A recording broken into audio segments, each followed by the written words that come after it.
Ça y est, depuis le 23 mars dernier, le ramadan a officiellement commencé. Pour les musulmans, évidemment, pas pour nous les mécréants pratiquants. Et donc, pour rappel, durant un mois environ, les musulmans qui pratiquent le ramadan doivent s'abstenir de boire, de manger et d'avoir des relations sexuelles quotidiennement, du matin au soir, tant que la lueur du soleil est visible dans le ciel. Mais le problème, c'est que les lois religieuses qui se trouvent dans les textes sacrés islamiques, elles sont beaucoup trop imprécises, notamment quand il s'agit d'expliquer la pratique du ramadan. C'est pour ça que même près de 14 siècles après la naissance de l'islam, chaque année partout dans le monde, des musulmans continuent de remplir les forums islamiques sur internet de questions bizarres sur leurs doutes et leurs interrogations sur ce qu'ils auraient le droit ou non de faire durant la période du ramadan.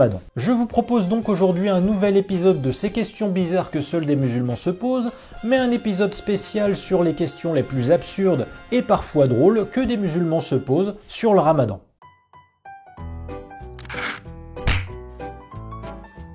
Alors, on va commencer par une première question d'une personne qui nous dit « Bonjour, je me suis toujours posé cette question. Voyez-vous, pendant le ramadan, comme on le sait, on ne peut ni manger ni boire pendant le jeûne, mais est-ce que cela inclut aussi de regarder des vidéos ou des photos de nourriture pendant le jeûne ?» Alors, tu sembles avoir une peur très excessive, je trouve, car il est évident que tu peux regarder des photos ou des vidéos de nourriture pendant le ramadan, puisque pour rappel, tu as interdiction de manger de la nourriture, mais pas d'en observer avec tes yeux. D'ailleurs, dans la journée, en période de ramadan, les musulmans et musulmanes, ils cuisinent afin de préparer les repas qu'ils mangeront le soir venu avec leur famille.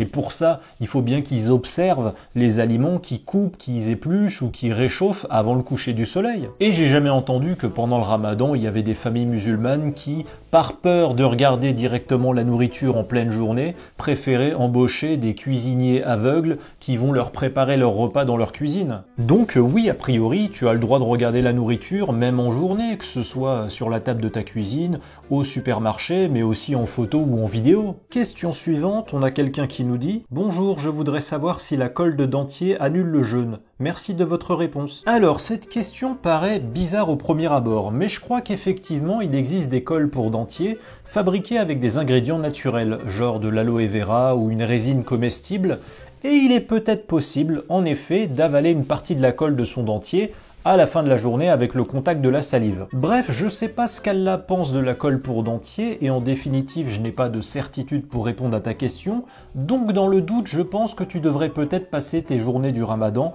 sans mettre ton dentier, c'est mieux. À quoi vont te servir tes dents en pleine journée de toute façon? T'avais l'intention de mâcher quelque chose?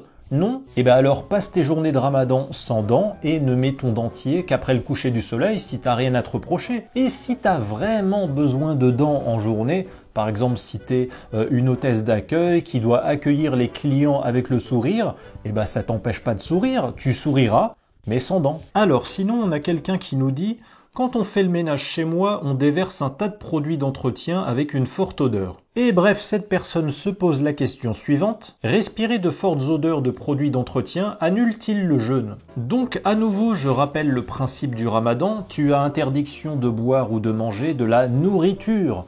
Donc interdiction de mettre à boire ou à manger dans ta bouche. Quel est le rapport avec le fait de respirer l'odeur de produits ménagers? C'est pas de la nourriture, c'est pas comestible, alors pourquoi tu culpabiliserais d'en sentir l'odeur? À moins que tu ne te fasses parfois des cocktails à base de produits ménagers, genre des gin fizz Harpic ou des Domestos Colada, je pense que se poser la question que tu te poses n'a aucun sens. Question suivante, bonjour, j'ai saigné du nez et du coup je me suis allongé pour que ça passe, et là j'ai senti le sang rentrer dans ma gorge, est-ce que ça annule le jeûne? Alors là, franchement... En fait, c'est compliqué de répondre à ta question parce que d'un côté, ce sang qui sort de tes veines localisées dans ta zone nasale, il va rentrer dans ton estomac. Donc il faut se demander si ton sang que tu avales aurait une valeur nutritionnelle ou de satiété une fois dans ton estomac, même si c'est en faible quantité. Et en même temps, si c'est ton propre sang qui quitte une partie de ton corps et va dans une autre partie de ton corps, alors ça reste une sorte d'opération mathématique à somme nulle, si je puis dire. C'est pas un apport de nourriture extérieure qui vient dans ton corps, mais ce sang qui va d'une partie de ton corps à une autre, ça reste une affaire interne dans l'équilibre de ton corps. Donc effectivement, ça mérite réflexion. Bon, sinon on a une musulmane qui se demande si pleurer annule le jeûne. car pendant le ramadan, elle a pleuré et elle précise « Je m'essuyais les larmes pour ne pas les avaler et je sentais du liquide dans ma bouche qui est venu de mon nez. Des fois, j'ai réussi à le recracher et des fois non, donc j'ai dû l'avaler. » C'est fou quand même que tu aies peur que tes propres larmes ne rentrent dans ta bouche par crainte de les avaler et donc que tu aies peur qu'Allah annule ta journée de ramadan à distance s'il voit la moindre larme couler sur ta joue et rentrer dans ta bouche. Dans l'absolu, je ne sais pas si Allah peut suspecter un musulman de chercher à tricher durant le ramadan lorsque ce dernier boit ses propres larmes, des larmes volontaires ou involontaires, mais franchement, les larmes qui atterrissent dans la bouche, même si tu pleures beaucoup en termes de quantité, c'est que quelques gouttes, mais il n'y a pas de quoi remplir un thermos, enfin je sais pas. Est-ce que se raser les aisselles est autorisé pendant le ramadan? Alors, il y a peut-être un truc qui m'a échappé, mais c'est quoi le rapport entre se raser les aisselles, sous les bras donc, et l'interdiction de manger pendant le ramadan? À première vue, ça n'a aucun rapport et je pense pas que tu aurais pour projet de manger tes propres poils d'aisselle, j'espère pas, mais surtout si on envisage l'hypothèse de ta question, à savoir que se raser les aisselles serait interdit durant le ramadan. Alors ça voudrait dire qu'il faut quand même imaginer Allah au quotidien durant le ramadan en train de scruter toute la surface de la terre avec sa vision au rayon X afin de vérifier que chaque musulman a bien sa bonne quantité de poils sous les aisselles et annuler éventuellement la journée de ramadan de tous ceux à qui il manquerait des poils sous les bras, c'est bien ça. Cette hypothèse est grotesque, il n'aurait pas autre chose à faire de plus important, Allah. Alors, on a une prochaine question qui a pour titre « Couple non marié ». C'est une question posée par un musulman qui nous dit « J'ai une copine et nous ne vivons pas ensemble, mais elle vient souvent chez moi et nous faisons l'amour de temps en temps. Puis-je manger des aliments lui appartenant ou préparés par elle pendant le mois de Ramadan ?» D'accord, donc la seule chose qui te fait t'inquiéter sur la validité de ton Ramadan, c'est de savoir si tu as le droit ou pas de manger la nourriture qui a été préparée par ta copine. C'est la seule action potentiellement non islamique sur laquelle tu t'interroges ici en fait.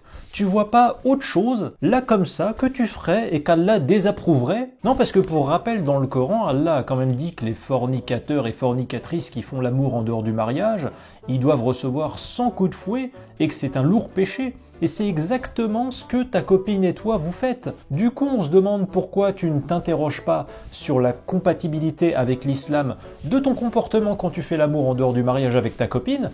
Par contre, ça t'inquiète que ta copine, avec ses mains de mécréante, te prépare un sandwich car t'as peur que ça casse ton ramadan. Franchement, fais ce que tu veux de ta vie. Moi, je donne pas de leçons aux gens sur leurs libertés individuelles.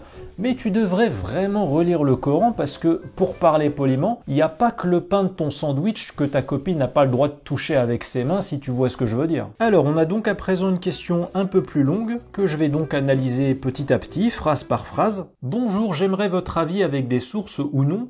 J'ai un entretien d'embauche mardi pour devenir testeuse gustative, sauf que l'entretien où il faudra goûter est pendant le ramadan. Ah bah ils vont jamais te recruter du coup. Je vois pas comment tu pourrais réussir cet entretien d'embauche, puisque pour exercer le métier de testeur gustatif, il faut obligatoirement manger.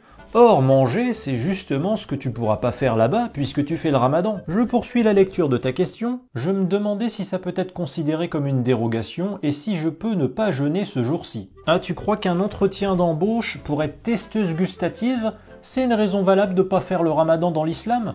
Oui, bien sûr. D'ailleurs, tout là-haut, quand il observe les musulmans, Allah, depuis son nuage, il doit sûrement se dire « Allez les soldats, accomplissez votre mission, serrez les rangs, tenez bon et faites le ramadan. Et vous aussi les médecins, soignez les gens, faites bien votre travail, tenez bon et faites le ramadan. » Par contre, toi qui veux être testeur gustatif au rayon confiserie de la Foire Fouille à Saint-Germain-en-Laye, chez les mécréants, pas de problème, dérogation acceptée. Et le pire, c'est que tu oses dire dans ta question que tu pourrais ne pas jeûner ce jour-ci, ou alors goûter comme demandé et continuer mon jeûne comme quand on fait la cuisine. Mais comment ça, goûter et continuer mon jeûne comme quand on fait la cuisine? Mais dans l'islam, le ramadan n'autorise pas à goûter la nourriture, même pendant qu'on fait la cuisine. Donc si jamais une personne musulmane qui cuisine en journée durant le ramadan goûte sans le faire exprès un plat, ce ne peut qu'être par inadvertance parce que c'est interdit. S'il y avait une dérogation dans l'islam qui autorise les musulmans à goûter les plats qu'ils cuisinent durant la journée sans que ça n'annule leur ramadan, Alors dans ce cas-là, tu prépares 18 plats pendant la journée et t'es assuré de goûter au moins 18 bouchées. C'est trop facile. On poursuit la question. Certes, je peux annuler l'entretien et refuser le job, mais la religion est-elle censée être autant une entrave à la vie professionnelle? Bah excuse-moi, mais t'es dans l'islam. T'es donc dans une religion qui t'impose par exemple d'entrer aux toilettes par le pied gauche ou de te torcher les fesses un nombre impair de fois. Alors tu t'attendais à quoi avec une religion aussi intrusive? On passe maintenant à une question vraiment très bizarre.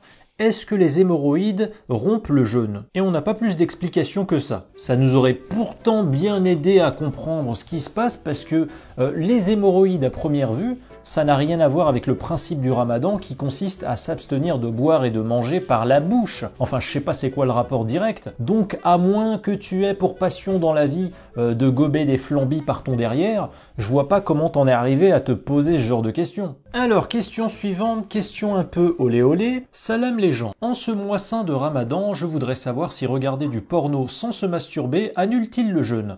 Vraiment, c'est compliqué pour moi. J'attends vos réponses avec impatience. Comment ça avec impatience? La playlist des films qui te restent à regarder, elle est si longue que ça? Bon, alors déjà, c'est cocasse la façon dont tu poses ta question, parce que dans la même phrase, tu oses dire qu'en ce mois saint de ramadan, tu regardes du porno. Tu emploies l'adjectif saint pour parler du ramadan, donc tu as conscience de sa valeur sacrée, et malgré tout, tu te demandes si éventuellement ce mois saint de ramadan serait compatible avec le fait de regarder du porno. Mais tu as précisé qu'il s'agissait de regarder du porno sans se masturber, ce qui donne l'impression que tu as envie de regarder ce genre de film pour des raisons culturelles, ludiques ou artistiques, ou pour passer le temps, comme si ce qui t'intéressait c'était uniquement la qualité des dialogues, le scénario, l'intrigue, les jeux de lumière, la réalisation avec les angles de caméra. Alors j'ai trouvé un autre zigoto sur le même forum qui s'est posé une question sur le même sujet. Et regardez bien ce qu'il affirme dans sa première phrase. « Salam, ce matin, j'ai vu que regarder des films porno ne coupait pas le jeûne, j'ai donc regardé ces vidéos. » Mais t'as vu ça où exactement que c'était légal pendant le ramadan de regarder des films porno? Comment tu peux affirmer cela publiquement? Qui t'a raconté ça? Quelle autorité religieuse t'a confirmé cela? Est-ce qu'il y a vraiment un intellectuel musulman dans le monde qui a pris la parole ou a publié une fatwa pour dire que regarder du porno est légal dans l'islam et que ça ne coupe pas le jeûne? Question suivante. Salam mes frères et sœurs. Récemment, j'ai joué à GTA San Andreas, un jeu vidéo, avec mon ami. Mais dans ce jeu, certaines fois, nous pouvons apercevoir des prostituées. Mais elles ne sont pas complètement nues, elles sont en bikini. J'ai joué à ce jeu pour m'amuser à conduire les voitures et tester des choses avec mon ami.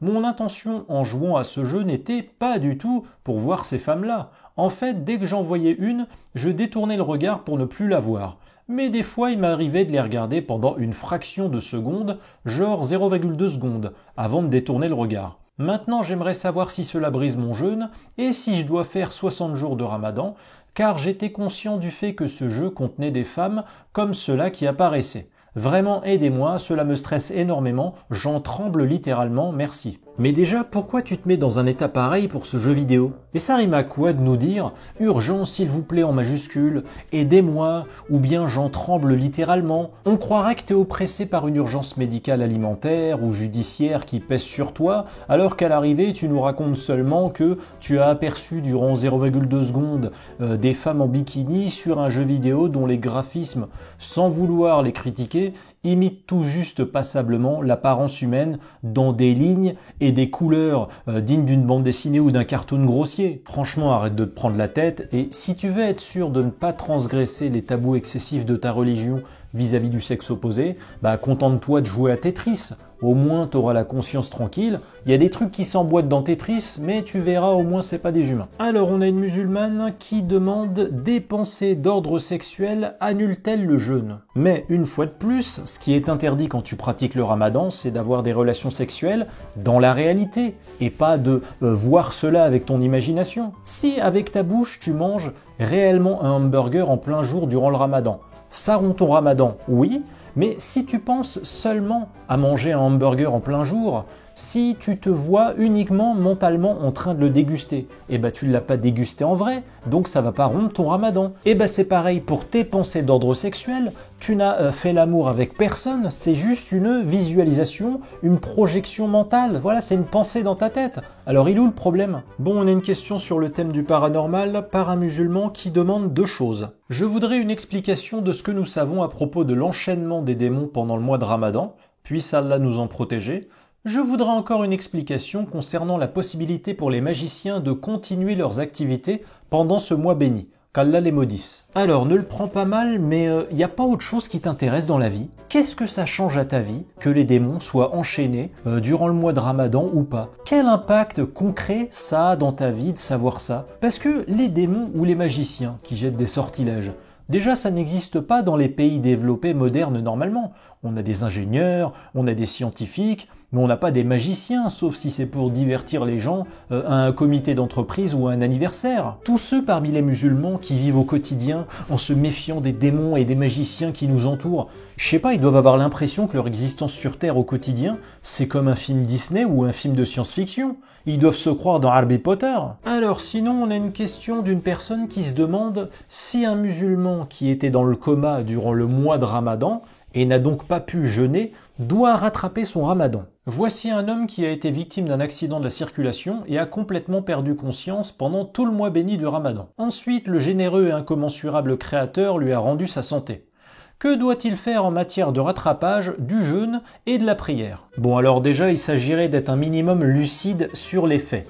Tu nous dis que le gars a eu un accident de la circulation, puis tu nous dis « Ensuite, le généreux et incommensurable Créateur lui a rendu sa santé ». Mais pardon, quand un être humain a un accident de la circulation ou de voiture, si tu laisses son corps accidenté et dans le coma, encastré dans la voiture, c'est pas le généreux et incommensurablement discret Allah qui va l'aider, l'extirper de la carcasse. À un moment donné, il faut que des pompiers ou des ambulanciers humains interviennent et qu'ensuite des médecins hospitaliers humains prennent le relais. Quand tu as besoin d'un triple pontage coronarien ou qu'on te retire une barre de métal encastrée dans ton épaule suite à un accident, et ben à un moment donné, c'est pas Allah qui le fait en direct, mais c'est des docteurs humains. Ensuite, pour répondre précisément à ta question, le musulman était dans le coma.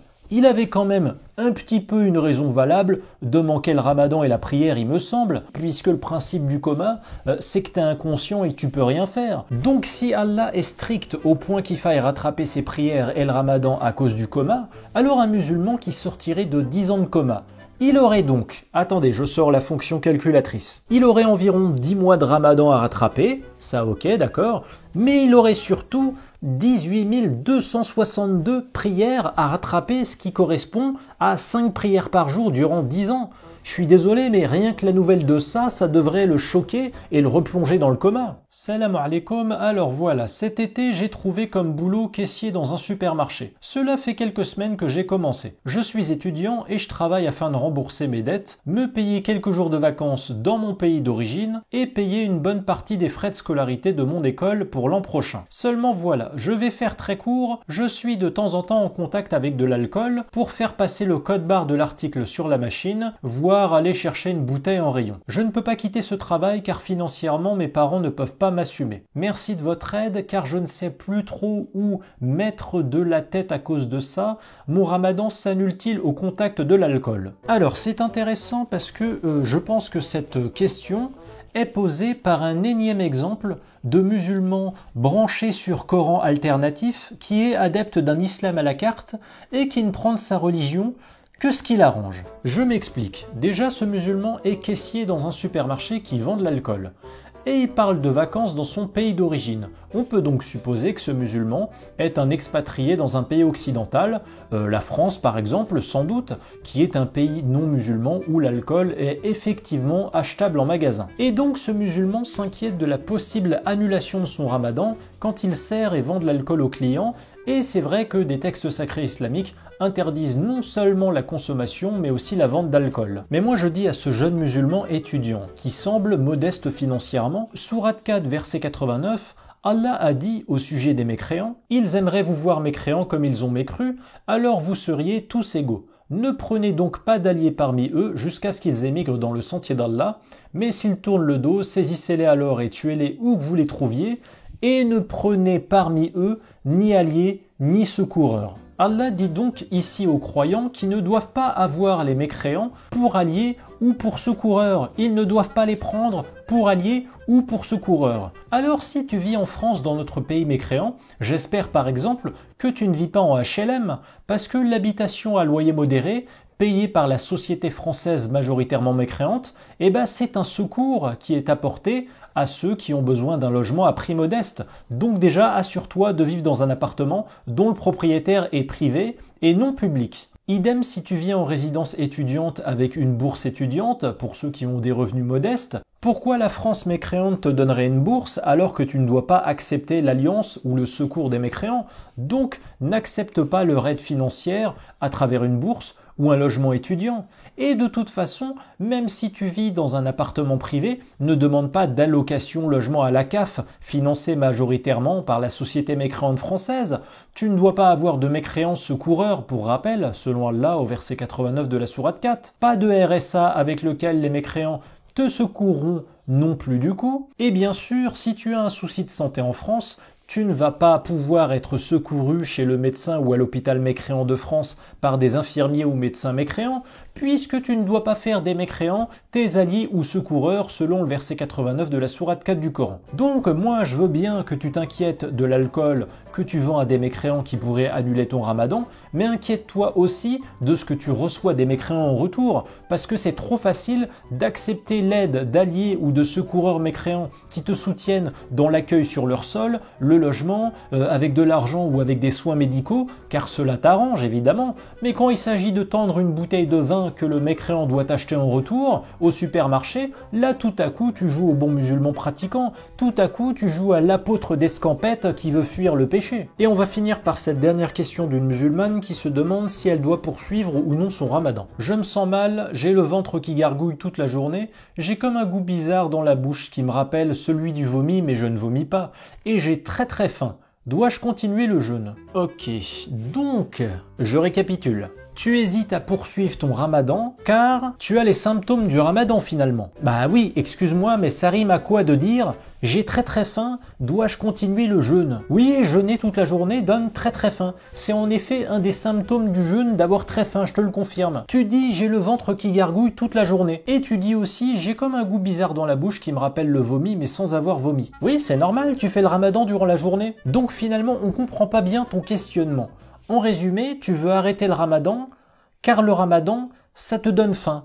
Mais c'est un peu le principe du ramadan, non? En fait, toi, ce que tu veux, c'est pratiquer le ramadan, mais sans ressentir les effets du ramadan. Non, mais c'est intéressant. Utopique, je te le cache pas, mais intéressant. Bon les amis, je pense qu'on va arrêter là pour aujourd'hui, et dites-vous que je vous ai même pas lu la moitié du best-of de questions stupides que j'ai trouvé. Je vous ai vraiment fait une sélection drastique des pires questions, les plus absurdes sur ce sujet du ramadan. Comme vous le savez, la majorité de mes vidéos, c'est des analyses de textes sérieuses sur le Coran, et là je vous ai sorti exceptionnellement un épisode de cette série humoristique que vous aimez beaucoup sur ma chaîne. Donc dans les prochaines semaines, attendez-vous à ce que je vous propose une vidéo de présentation de mon nouveau livre. Je vous expliquerai dans cette vidéo l'intérêt de ce nouveau livre, ce que vous allez y trouver, pourquoi il va être un livre important et redoutablement efficace avec lequel je renouvelle et perfectionne ma critique du Coran. Je vous ai classé dans ce prochain livre qui va sortir les 100 plus grandes contradictions qu'on peut trouver dans le Coran. Ces 100 erreurs sont classées dans différents domaines. On a les erreurs logiques, lexicales, mathématiques, scientifiques, historiques. Et chacune des 100 contradictions expliquées dans mon futur nouveau livre, elle aura droit à sa vidéo sur ma chaîne YouTube. Je vous remercie pour votre patience. Sachez que je travaille beaucoup en ce moment. C'est vraiment difficile. Donc j'en profite pour remercier une fois de plus ceux qui m'aident et me soutiennent financièrement sur la plateforme de dons participatifs Tipeee. Vous m'aidez énormément, vous le savez, je suis indépendant, j'essaie de faire vivre le média indépendant que constitue ma chaîne YouTube et mon travail audiovisuel et littéraire est bien évidemment possible grâce à vous. N'oubliez pas de vous abonner à ma chaîne YouTube afin de ne surtout pas manquer ma prochaine vidéo. Vous pouvez également retrouver la playlist des autres épisodes sur ma chaîne YouTube si ça vous dit. Et quant à moi, je vous dis à très bientôt les amis, portez-vous bien. Ciao.